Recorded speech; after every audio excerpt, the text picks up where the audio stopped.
Hello friends, welcome back to my channel. ಇವತ್ತಿನ topic ಬಂದು ತಿಳಿದುಕೊಳ್ಳಿ. ಪ್ರಶ್ನೆ 1. ಅಗಲವಾದ ಹಾಗೂ ಕುಳ್ಳಿ ಇರುವರ ತಿಕಕ್ಕೆ ಹಾಕಿ ನೂಕಿದ್ರೆ ಏನಾಗುತ್ತೆ? ಉತ್ತರ: ಉದ್ದ ಇರುವ ಬೆಳೆಯದೇ ಇರುವ ಕಬ್ಬಿಣ ಆದರೆ ಅದು ಇನ್ನು ಮುಂದೆ ಯಾವತ್ತೂ ಬೆಳೆಯದ ಥರ ಆಗುತ್ತೆ. ಪ್ರಶ್ನೆ 2. ಕಬ್ಬಿಣವನ್ನು ಎಂತಹ ಹುಡುಗಿಯರಿಗೆ ಹಾಕಿ ಹೇಗೆ ಮಾಡಿದ್ರೆ ಜೀವನ ಪೂರ್ತಿ ಆರೋಗ್ಯವಾಗಿರುತ್ತೆ?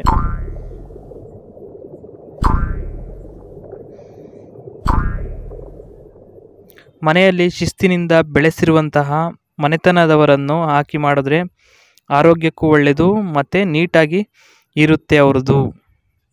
ಪ್ರಶ್ನೆ 3. ಕೆಲವರದ್ದು ಮೊಲೆ ಹಾಗೂ ತುಲ್ ಯಾರು ಹಾಕ್ದಲೇ ಓಪನ್ ಆಗಿರುತ್ತೆ. ಇದು ಹೇಗೆ ಸಾಧ್ಯ? ಕೆಲವ್ರದ್ದು ಆಗಿರುತ್ತೆ ಮದುವೆಗಿಂತ ಮುಂಚೆನೇ. ಉತ್ತರ: ಜಿಮ್ ಹಾಗೂ ವ್ಯಾಯಾಮ ಮಾಡಬೇಕಾದ್ರೆ ಮತ್ತು ಸೈಕಲ್ ತುಳಿಯಬೇಕಾದ್ರೆ ತನ್ನಷ್ಟಕ್ಕೆ ತಾನೇ ಹರಿದುಕೊಂಡಿರುತ್ತೆ. ಪ್ರಶ್ನೆ 4. ಸೈಲೆಂಟ್ ಹಾಗೂ ಶಿಸ್ತಿನಿಂದ ಬೆಳೆದು ಬಂದ ಹುಡುಗಿಯರನ್ನು ಯಾವತ್ತೂ ಮದುವೆ ಆಗಬಾರದು ಅಂತಾರೆ ಜನ. ಏಕೆ?